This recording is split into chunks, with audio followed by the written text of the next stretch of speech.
Good morning, guys, and happy Wednesday. And all this week, as our pastors are focusing on the topic of priorities.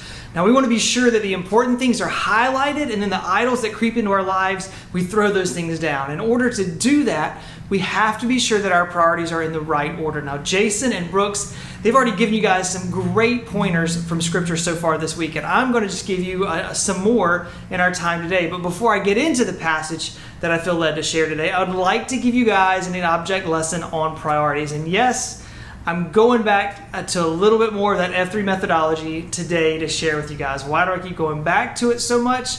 Well, because F3 makes a big difference in my life, and it helps me to be a better man today than I was yesterday. So I feel like there are some parts of that approach that we can all learn from and apply to our lives. In the book Free to Lead, which is a compilation of a lot of the F3 methodology, there's a concept called the Concentrica.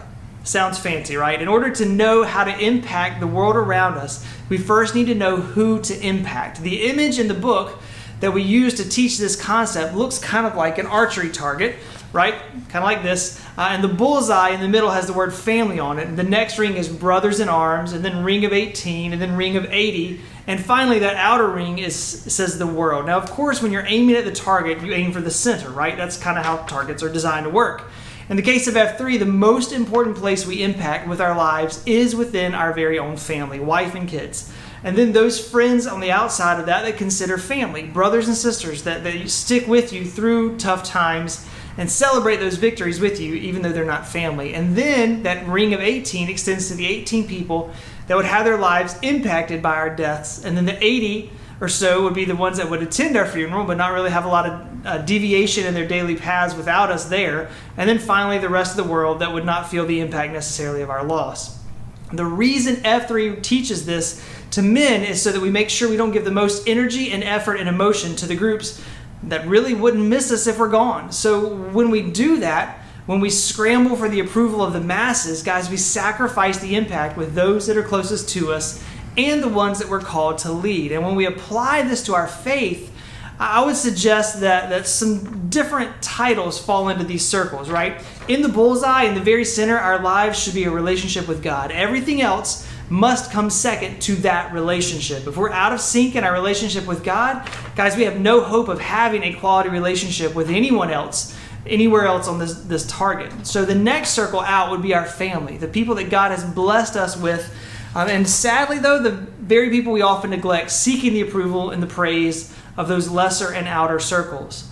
Then I think it would trickle down to our friends, making sure that those relationships are a priority over our jobs. And honestly, I would place work on the outer end of that target. But for so many people, work is closer to the center, or perhaps even right smack in the middle. To live a life that honors God and impacts others for the kingdom, we have to have the labels in the right places on our target.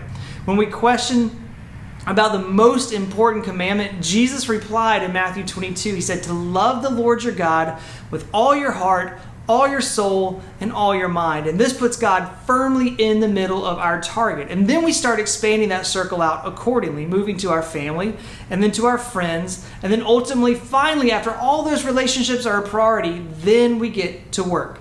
Luke 12:34 tells us, for where our treasure is, there will your heart be. If work is where your heart will be, then guys, that's your treasure. But work's going to fail you, guys. The places you are irreplaceable are with your friends and with, more importantly, with your family. You've got a huge role there, but to get all those things working correctly, you have to track it all the way back to the bullseye and be sure that God is sitting squarely there.